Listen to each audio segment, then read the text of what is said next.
BC రిజర్వేషన్ల బిల్లును కేంద్రం అడ్డుకుంటోందని ఆరోపించారు తెలంగాణ సీఎం రేవంత్ రెడ్డి. మా డిమాండ్లు నెరవేర్చకపోతే మోడీని గద్దెదించి ఎర్రకోటపై 3 రంగుల జెండా ఎగరేస్తామన్నారు.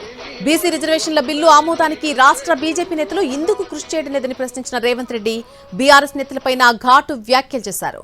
బీసీ బిల్లును ఆమోదించకపోతే ఢిల్లీకి వచ్చేది లేదు, గల్లీలో తేల్చుకుంటాం అంటూ కేంద్రానికి వార్నింగ్ ఇచ్చారు రేవంత్ రెడ్డి.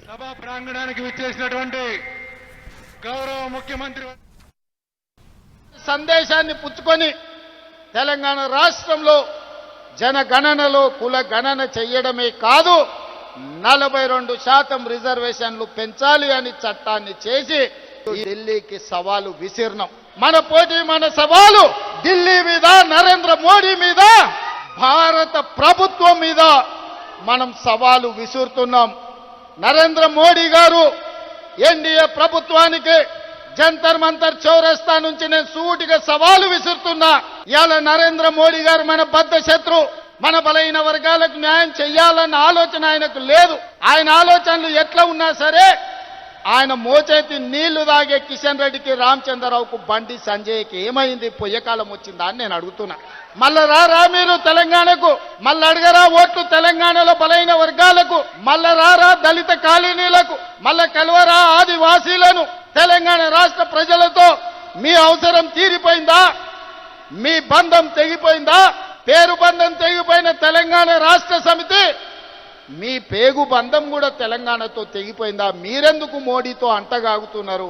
ఇవాళ ఈ ధర్నాకు మీరెందుకు రాలేదు అని నేను బీఆర్ఎస్ వాళ్ళని అడుగుతున్నా. నిన్న ఓ సన్నాసి మాట్లాడతాడు, ఎన్నికల కమిషన్ కలవనికి వచ్చిన ఢిల్లీకి అని. రేవంత్ రెడ్డి జంతర్ మంతర్ల డ్రామా చేస్తున్నాడు. నేను అడగదలుచుకున్న మా బలహీన వర్గాల సోదరులు, అయ్యా మన దీక్ష వాళ్ళకు ఒక డ్రామాలాగా కనిపిస్తుంది. నువ్వా దిక్కుమాలినోడా మా చిత్తశుద్ధిని ప్రశ్నించేది? నీ దిక్కుమాలిన మాటలు, నీ దివాలకోరు విధానం, బండకేసి కొట్టినా 100 మీటర్ల గోతి తీసి పాతి పెట్టిన మీ బుద్ధి మారలేదు, మీ ఆలోచన మారలేదు.